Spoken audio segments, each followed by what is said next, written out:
ጉዟችን የሚጀምረው ከደመናዎች በላይ ነው። ከአዲስ አበባ ተነስተን የዓለቱን ጥበብ ወደ ታቀፈችው ታሪካዊቷ ላሊበላ ስንበር በጊዜ ማሽን ወደ ኋላ የምንመለስ ያህል ይሰማናል። አዲስ አበባ በአውሮፕላን ተጉዘን ላሊበላ ደርሰናል። የሃይማኖት፣ የታሪክ፣ የነገስታት ሀገር፣ ንጉስ ቅዱስ አርክቴክት የመራት ሀገር ላሊበላ።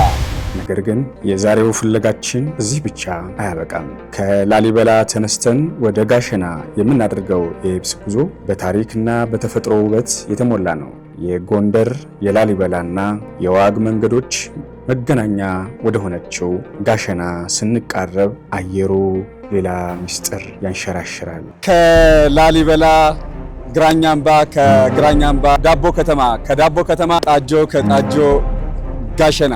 ከጋሸና በትክክል 12 ኪሎ ሜትሮችን ከተጓዝን በኋላ ጊዜ የገታው የሚመስል አንድ ድንቅ ቅርስ እናገኛለን። በ17ኛው ክፍለ ዘመን በኢትዮጵያ የህዳሴና የጥበብ ዘመን የተመሰረተ ለዘመናት ምስጢርና እምነትን አቅፎ የኖረ ጥንታዊ ቤተ ክርስቲያን።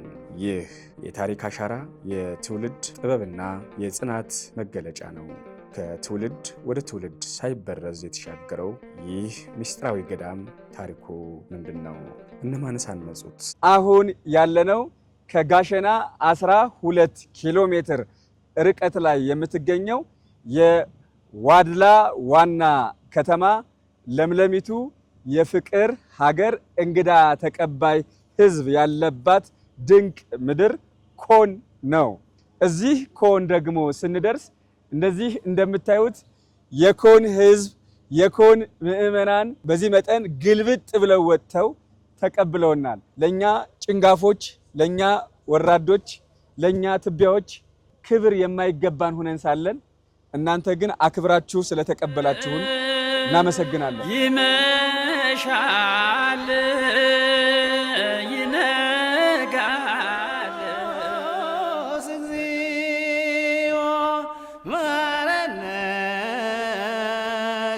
ይህ የታችኮን አቡነ ገብረ መንፈስ ቅዱስ፣ አቡነ ተክለ ሃይማኖት፣ አቡነ ኪሮስ እናታችን ክርስቶስ ሳምራ ቤተክርስቲያን የተመሰረተውም እዚሁ አካባቢ ነው።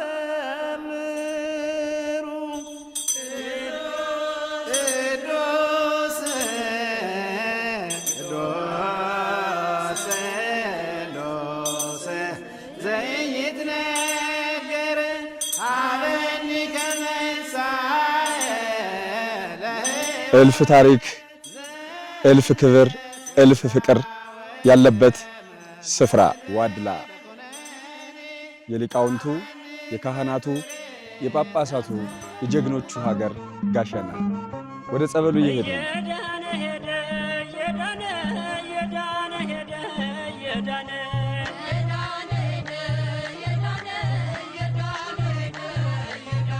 አገልግሎቶት ኃላፊነቶት ምንድን ነው? እዚህ ጸበል ላይ አገልግሎቴ እዚሁ ህዝብ ማስተናገድ፣ መጸበል ለቤት መጥቼ መክፈት፣ በአግባቡ አስተናግጄ መስደብ። ታሪክ እዳቸውን ሲቆርጥ አስፋቸውና መራን የሚባሉ ፈረንጆች ሲያስቆርጡ በመብረቅ ሁለቱ ሸበለሉት። ደርጉ ጊዜ ናት ፈረንጁ መጣ ተጠራሙ መጣ ጊዜ ናት ሰው ገሏቸዋል መስሏቸው ሊቀዲስ ሊረሽኑ ይባል አገር ያሉ ጊዜ ናት። አረ አነጋጋሪው ክርስቶስ ነው አሉ። ክርስቶስ ነው ክርስቶስ ብለው እርሳቸው ይዘሆዱ። ምንድነው የተደረገለት? በታችኮን አቡነ ገብረ መንፈስ ቅዱስ ጸበል ታምሜ ከዘመዶቼ ሄጄ 2 ተጠብልኝ ልጅንም አልቻልኩኝ። 2 እግሬ ሁላ አይሰራም ነበር። ፓራላይዝድ ነው? አዎ እሺ። 2 እግሬ ሁላ አይሰራም ነበር። የልምሽና ተራሱ ወገቤ ላይ ወገቤን ሰብሮ ይዞ በጣም ችግር ነበረብኝ። ወደዚህ ቦታ የመጡት ተደርጎልዎት ነው ተፈውሰው ነው በጸበሉ አሉ። 6 ዓመት መተኛት ቀላል አይደለም። ይህ ህዝብ ያውቃል። በጣም ባልጋ ቁራኛ ነው የምሆነው።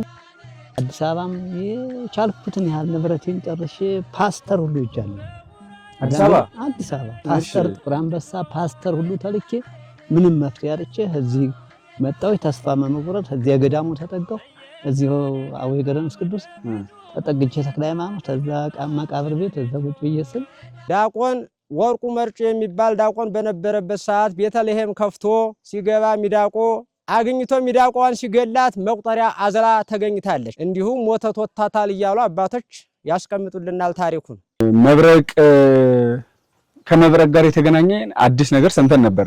መብረቅ ይወርድበታል ተብሎ በማይታሰብበት ወቅት በበጋ ወቅት እዚህ ያልሆነ ስራ ሲሰሩ ጣሊያኖችን መብረቅ ወርዶ መታቸው የሚነገረው።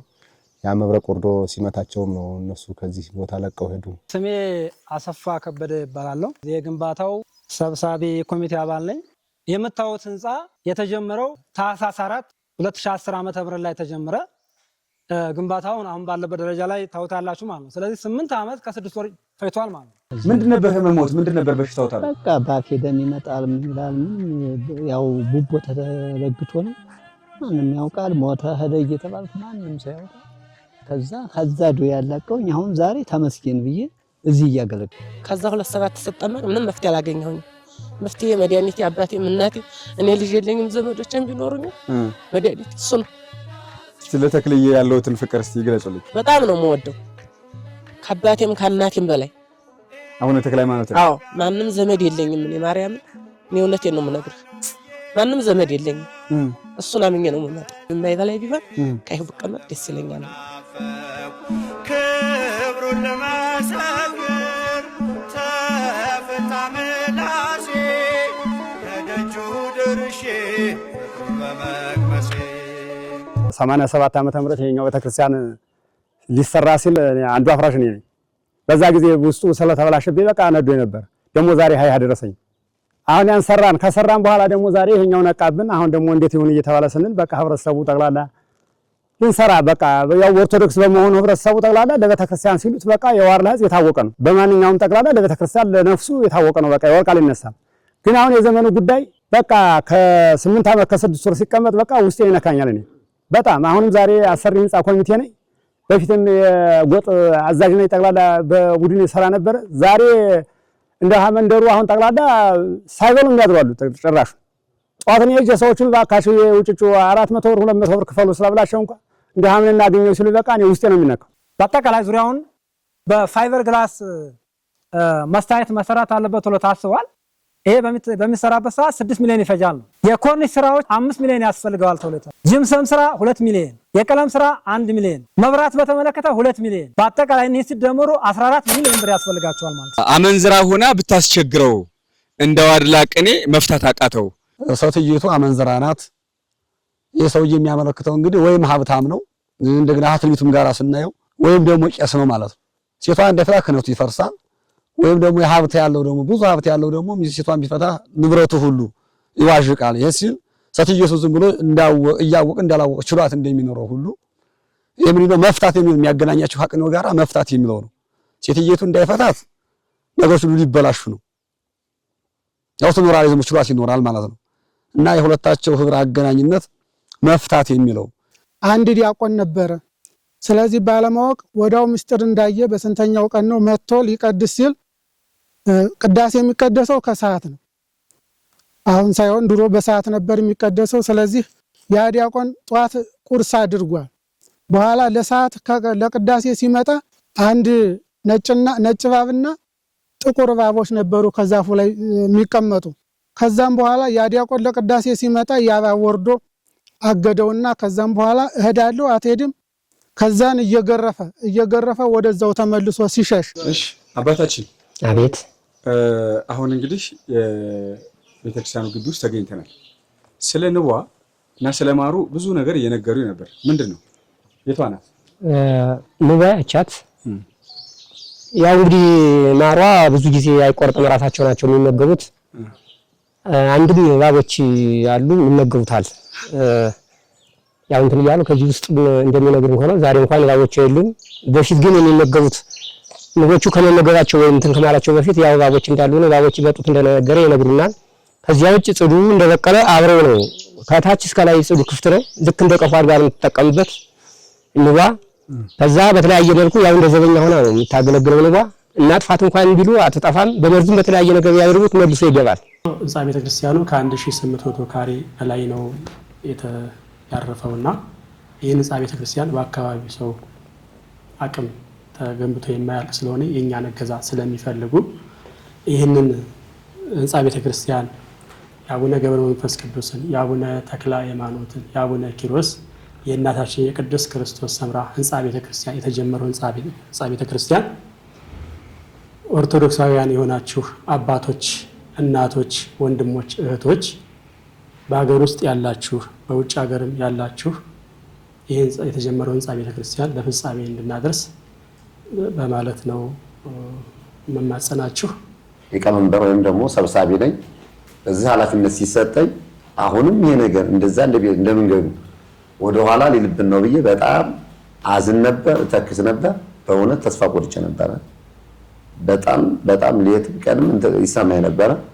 አሁን ግን እግዚአብሔር ይመስገን ሰው ወደኛ ብሎ ለሰው ጊዜውንም ጉልበቱንም ሁሉንም እንትን ይላል። ይሄ ደግሞ የእግዚአብሔርን ህንፃ ቤተክርስቲያን ለመስራት ለምን ወደ ኋላ እንደምንል በጣም እንትን ይለኛል፣ ይሰማኛል። ሁላችንም ቀድሞ እንደምን እንዳለው ከውጭም ከወገ ውስጥም ያለን ሁላችንም ተባብረን እኛ ባለው ነገር እንሄዳለን። ሌሎችም ከጎናችን ነው። አሁንም ከጎናችን ሆነው እንዲያግዙን፣ አይዟችሁ እንዲሉን፣ እንዲያበረታቱን በጣም እንፈልጋለን። እኛውን ገብተናል። እግዚአብሔር እስከፈቀደ ድረስ እስከ መጨረሻው ድረስ ጉልበታችንም ህዝባችንም ምንም ለማድረግ ዝግጁ ነን። የታሽኮን አቡነ ገብረ መንፈስ ቅዱስ፣ አቡነ ኪሮስ ተክለ ሃይማኖት እናታችን ክርስቶስ ሰምራ ቤተክርስቲያን በ1988 ዓመተ ምህረት የመጀመሪያው ቤተክርስቲያን ተጀምሮ ሲሰራ ግን አሰራሩ በጭቃም ስለነበር ድንጋዩ ግንቡ የፈራረሰ በሰው ላይ አደጋ ሊያመጣ ስለሆነ አሁን በአዲስ መልክ እንዲሰራ ነው አዲስ ኮሚቴ ያቋቋም ነው። ይሄኛውን ቤተክርስቲያን በ2009 ዓመተ ምህረት ኢንጂነር ብስራት ዳንኤል፣ አቶ ብሸት አደላው እኔ ሄደን ቦታውን አየን። እንደገና በ2010 በመመለስ አቶ ኢንጂነር ብስራትና እኔ ሄደን መሐንዲስ ወስደን መሳሪያ ይዞ ተቀይሶ ስራው ተጀምሮ ነበር። እስካሁን ድረስ በዚህ ላይ ነው። ባላገሩ ደጉ የሀገሬ ህዝብ፣ ደጉ ኦርቶዶክሳዊ፣ ደጉ ምእመን ካለችው ብር ነጥሎ 200 ብር ይዞ መጥቶ ይኸው መምሬ ለህንፃ ቤተክርስቲያኑ ማሰሪያ 200 ብር ብለው ይዘው መጡ ማለት ነው። ማን ነው ስሞት? ቃዲማ ምበላሽ። እንዴት መጡ ወደዚህ? እንደው እንግዲህ አጋጣሚ ግን የገጠመኝ ብቅ ስትሉ እኔ ስመጣ ገጠመኝ አብሬ ተከትል የመጣው በቃ ህንፃ ይቶ 200 ብር ልስጥ ብዬ ነው። እቺ 200 ብር ነው የነበረችው? አዎ ሀኪ ያለችውን ሰው ሆና ነበረ። በአጋጣሚ ያችን ያለችውን ዝም ብዬ ነይት ተረኳት። ህዝቡ ምን ያግዛችሁ? አውሮፓ፣ አሜሪካ፣ ኢትዮጵያ ያለው ህዝብ ምን እንዲያግዛችሁ ነው የምትፈልጉት? ገንዘብ አበቃንኛ ታገል ነው አቅማችን በላይ ሆነ። አካላቲ እንኳን እናንተ መጣችሁልን እንጂ አቅማችን በላይ ሆነ። ተጀምሮ ሊቀር ሆነ። መሳቂያ ሆነ። የሀገር መሳቂያ፣ የኢትዮጵያ መሳቂያ ሆነ። ሌላ ምን እንላለን? ስሜማ መልከናታ አሰፋ አየለ፣ እድሜ 76 እንግዲህ ይህንን ቤተክርስቲያን ነው ያው ባለና አቅም መቼም ወጣን ወረድን። ይሄንን ያንን ድሮ ፊሰራነ ያው አረጀ። እንግዲህ ደግሞ ይሄን አድሰን ሞከርነ። እርዱነ ባላችሁ አቅም እናንተ ያለው ምንም ገንዘብ ያለው የለም። እናንተው ባላችሁ አቅማችሁ እርዱና አስተባብራችሁ እኛ እንኳን እንደርስበትም ባሆን ለልጆቻችን ቢሆን አይተነው ብንሞት ደስ ይለን ነበር። ምን ያግዛችሁ? የሚወራው ብረቱ መቼስ ባለው አቅም እኛም ያለን ጨርቃችን ሽጠን ቢሆን ያለችን እናቀርባለን። በጥቅሉ ጠቅላላ ካሁን በኋላ ያለው ስራ ለማጠናቀቅ ምናልባት ባለጸጋዎች ባለሀብቶች ቢገኙ በእያንዳንዱ በግሩፕ የተከፈለላቸው አለ። በጥቅሉ ደግሞ ምናልባት ማን የተሻለ ባለሀብት ሊገኝ ስለሚችል 113 ሚሊዮን 162,600 ብር ያስፈልጋል ማለት ካሁን በኋላ ይሄንን ነገር ለማጠናቀቅ እግዚአብሔር ቢፈቅድ ስንት ዓመት ቢሰጠው ደስ ይለውታል? እዚህ በኋላ እንግዲህ እንደው እኔ ሌላ ምንም አላለም። ይሄ ቤተክርስቲያን ተሰርቶ መጨረሻውን አይቼ በሞት ደስ ይለኛል።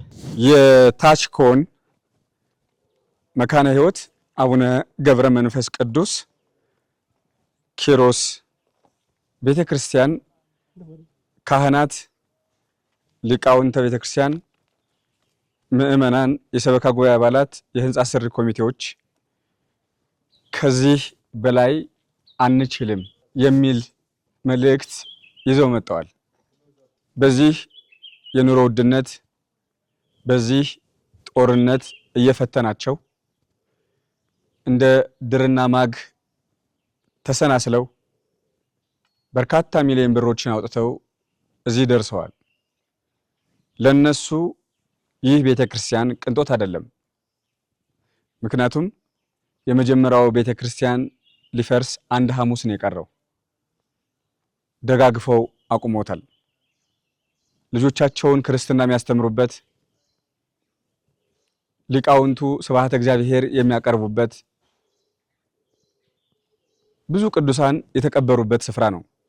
ደግሞ ክርስትና የሚነሱበት፣ ስጋው ደሙ የሚቀበሉበት መቅደሳቸው ነው። ስለዚህ ለነሱ ይህ ቅንጦት አይደለም።